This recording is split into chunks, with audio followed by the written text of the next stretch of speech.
When you picture a city, it's usually alive.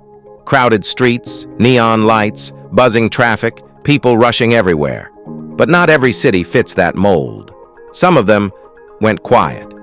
Once thriving places now sit frozen in time, abandoned, overgrown, and eerily silent. No more crowds, no more lights, just crumbling buildings and echoes of what used to be. These aren't tiny ghost towns either. We're talking entire cities that were left behind like an unfinished story. Here are the 15 largest abandoned cities on Earth, and the stories behind how they fell completely off the map. Number 15. Kangbashi District, China.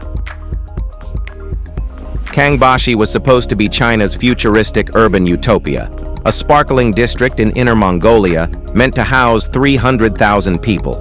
Instead, it turned into the poster child of a ghost city. Construction started in 2003, with government backing, massive money, and grand visions.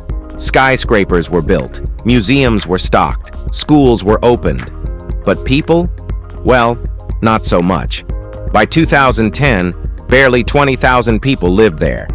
Today, the number's gone up a bit, but the vibe is still eerily quiet. Imagine walking through a fully built city with high-speed trains, luxury condos, and no traffic. Sounds peaceful? Well, maybe it is. But it is also unsettling. Kangbashi isn't abandoned per se. It's just wildly underused. A city waiting for its population like a party that no one RSVP'd to. It's the strange result of overambition and bad timing, and it stands as a living reminder. Just because you build a city doesn't mean anyone's ready to live in it. Number 14. Kayaköy, Turkey. What happens when politics, war, and identity collide in a single village? Well, you get Kayaköy, an abandoned town in southwestern Turkey that still echoes with lost voices. Built in the 1700s, it once thrived with a strong Greek community. But after World War I and the collapse of the Ottoman Empire, tensions exploded like Tsar bomb. In 1923, a brutal population exchange forced Greeks to leave Turkey and Turks to leave Greece. The people of Kayaköy were uprooted overnight. What was once a vibrant hillside village became eerily still. Today, its stone houses and chapels stand gutted but intact, weathered by time but not forgotten. It's become a haunting symbol of forced migration and cultural erasure. You can walk its empty streets, touch its cracked walls, and feel the weight of a vanished life. Kayaköy wasn't just abandoned, it was silenced. Number 13. Famagusta, Cyprus. Famagusta was once Cyprus's crown jewel, a medieval trade hub linking Europe to the wealthy Levant. But that golden era came to a crashing halt in 1974. A failed Greek-backed coup gave Turkey the excuse to invade, and they seized the Varosha district, then the beating heart of Famagusta. Its Greek Cypriot residents were forced out overnight. The area was fenced off, looted, and left to rot, frozen in time behind barbed wire. Today, the island lives in a fragile peace, split between Greek and Turkish control.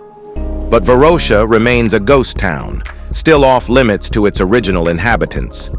The reasons are wrapped in politics, military secrecy, and commercial interests.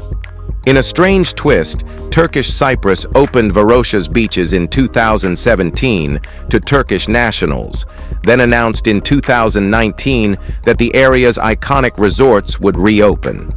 But with access still restricted, it remains an open wound, haunted by what it used to be. Number 12. Hashima Island, Japan. Once the most densely populated place on Earth, this island now looks like a post-apocalyptic movie set stranded off Japan's coast. In 1887, Mitsubishi set up a coal mining operation here, and the tiny island filled up fast. Workers lived stacked in concrete blocks, jammed into less than a square kilometer.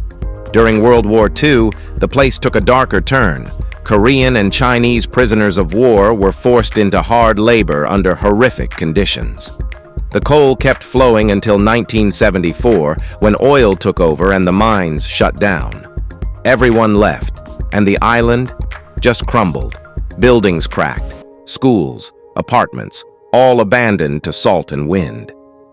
Japan later tried to honor Hiroshima as part of its Industrial Revolution legacy, but Korea pushed back, demanding the forced labor history not be buried.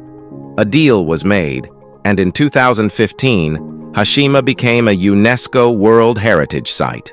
Today, curious tourists can visit, if they're brave enough to step onto this concrete ghost. Number 11. Fordlandia, Brazil. Henry Ford thought he could transplant small-town America into the Amazon jungle. Sadly, he couldn't. In 1928, he poured $20 million, nearly $300 million today, into building Fordlandia, a factory town in Brazil meant to secure his own rubber supply. There were American-style homes, swimming pools, a golf course, and a strict rule book banning alcohol, tobacco, and even soccer. Locals hated it. The layout was a disaster. The rubber trees were too close together and diseased easily, and no one wanted to live under Ford's micromanaged utopia. Workers revolted. Crops failed.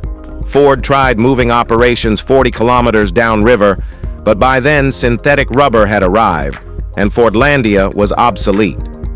By 1945, Henry Ford II sold everything back to Brazil for next to nothing. What's left is a decaying relic deep in the jungle, a half-finished American dream slowly being swallowed by vines. Fordlandia failed hard, but it's still standing, just barely. Number 10. Krakow, Italy. Krakow isn't just abandoned, it's hauntingly beautiful. Perched 400 meters high on a jagged cliff in southern Italy's Basilicata region, it looks like it was carved straight out of a medieval fantasy. Originally founded in 540 AD, Krakow's elevated position was meant for defense, and it worked for a while. But over time, that same dramatic cliffside became its downfall. Frequent landslides battered the city until, in 1963, the Italian government had seen enough. Everyone was evacuated and relocated to a safer spot nearby called Krakow Peschiera. Since then, the old city's empty stone homes and collapsed rooftops have stood frozen in time. Strangely, it's more famous now than ever. Krakow has been used as a film set for major movies like The Passion of the Christ and Christ Stopped at Eboli. What was once a defensive fortress turned ghost town is now a surreal slice of cinematic history. Number 9. Pripyat, Ukraine. Life in Pripyat was supposed to be idyllic, purpose-built for workers at the nearby Chernobyl nuclear plant. It offered modern Soviet housing, schools, parks, and cultural centers. But on April 26, 1986, reactor number 4 exploded, releasing a radioactive cloud that changed everything. Within 36 hours, all 49,000 residents were evacuated. They thought they'd return. They never did. The Soviet government sealed the area within a 30-kilometer exclusion zone. Homes were left with meals uneaten, toys scattered, and wedding pics still on the wall. Radiation may have chased the people out, but time did the real damage. Nature crept back in. Trees burst through buildings. Wolves roamed the streets. Pripyat became the blueprint for nuclear disaster aftermath. Oddly, it's now a tourist destination. You can buy a ticket to stand in a radioactive playground. But even with all the safety gear, nothing can prepare you for the eerie stillness of a city left behind in under 2 days. Number 8. North Brother Island, United States. Just off the coast of New York City sits an island most people have never heard of, and most wouldn't want to. North Brother Island was once home to Riverside Hospital, a facility built in 1885 to isolate and treat people with contagious diseases like smallpox, tuberculosis, and typhoid. Its most infamous patient? Typhoid Mary, who died here in forced quarantine. The island later housed World War II vets, then became a rehab center for teenage drug addicts. That experiment failed quickly. By 1963, the hospital shut down for good, and the island was sealed off. Nature took over. Today, the decaying buildings are draped in vines, overrun by birds, and completely off-limits to the public. It's technically a wildlife sanctuary now, but plans are in the works to open it to visitors. For now, it remains one of the eeriest forgotten corners of New York. Number 7. Plymouth, Montserrat. Montserrat was barely on the world's radar until its capital city got wiped off the map, twice. Plymouth, a sleepy Caribbean town established in 1632, sat in peace for centuries until the Soufriere Hills volcano roared back to life in 1995. Pyroclastic flows and thick ash storms engulfed the southern part of the island, forcing a full evacuation by the end of the year. Locals returned briefly in 1997. Bad call. The volcano erupted again that summer, burying 80% of the town under burning debris and volcanic ash nearly 5 feet deep. The British Navy had to step in to pull out the final stragglers. Plymouth was declared uninhabitable. Thousands left the island entirely, many resettled in the UK, leaving Montserrat's economy shattered. Today, the southern half of the island is still an exclusion zone, and although you can visit it on special tours, the volcano's still active. If you go, just know, you're not exactly safe. So, don't go. Number 6. Oradour-sur-Glane, France. It wasn't the biggest town in France, but Oradour-sur-Glane carries one of the darkest scars in modern history. On June 10, 1944, Nazi SS troops entered the village with one purpose: revenge. They'd received word that an SS officer had been killed by the French resistance. In retaliation, soldiers herded the men into a barn, the women and children into a church. Both buildings were set ablaze. Gunfire followed. No one was meant to survive. 642 innocent people were massacred, entire families wiped out in a single afternoon. After the war, Charles de Gaulle made the decision: leave the ruins untouched. Don't rebuild, don't erase. Let it stand as a permanent reminder of what happened. Today, Oradour-sur-Glane remains just as it was, burned out, frozen in time, and eerily silent. Only a museum stands nearby, while the original town serves as a ghostly war memorial to lives cut short in a single act of calculated brutality. Number 5. Thames Town, China.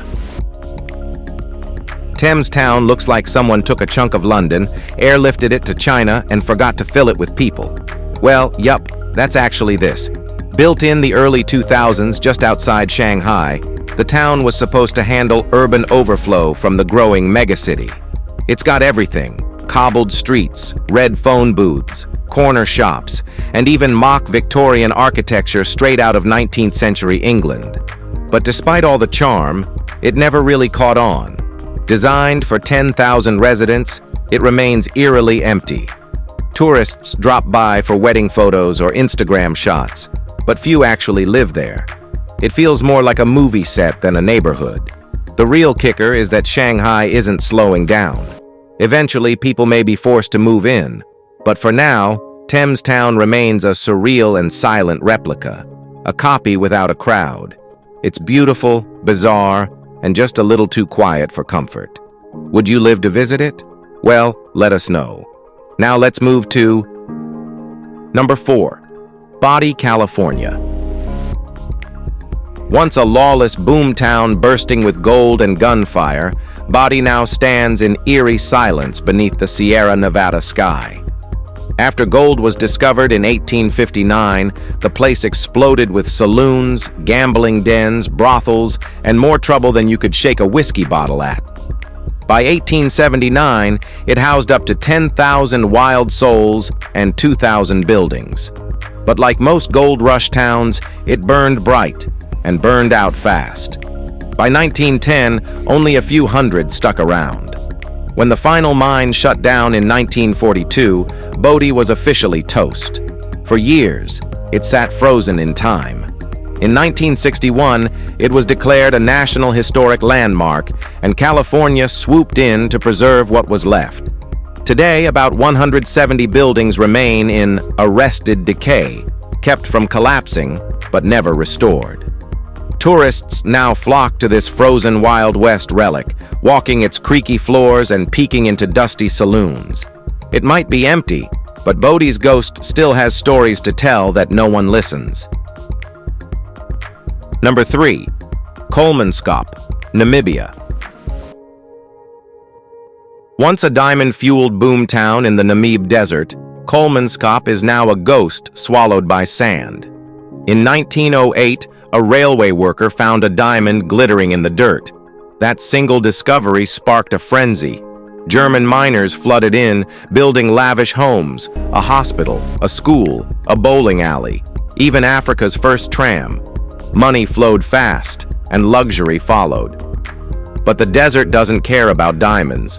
By 1928, richer diamond deposits were found farther south, and Kolmanskop's fortunes crumbled. By the 1950s, the town was empty.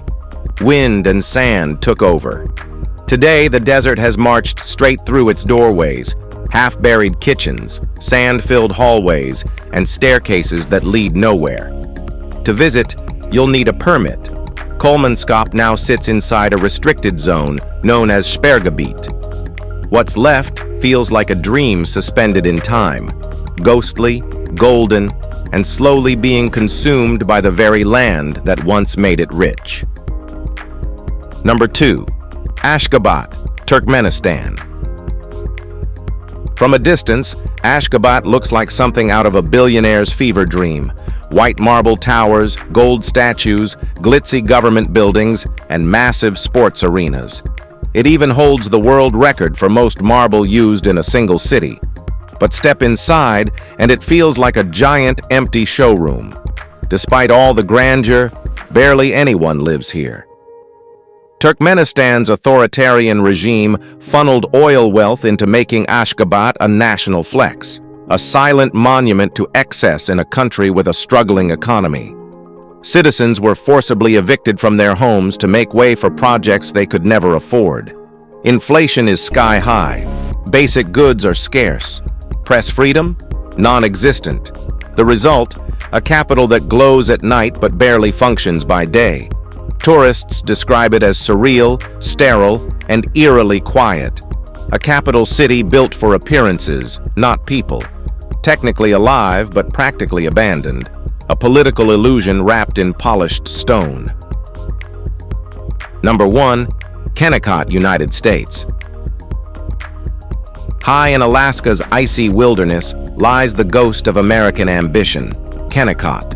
This remote town once churned out $200 million worth of copper between 1911 and 1938. Adjusted for today, that's over $3 billion in raw value. Built fast and efficient, Kennecott was a mining boomtown until the copper ran out and the people packed up. By 1938, the mines were officially shut down, and Kennecott became a frozen shell of what it once was. Today, it's part of Wrangell St. Elias National Park, is the largest in the United States. And unlike many ghost towns, Kennecott isn't just rotting away. Its wooden structures, equipment, and rail lines are still mostly intact, giving it the feel of a mining operation that paused for lunch and never came back. Tourists can now explore what was once a high-stakes copper empire turned time capsule in the snow. We hope you've enjoyed this video. If you did, please like, share, and subscribe to our channel for more content like this. Thanks for tuning in, and we'll see you soon in the next one.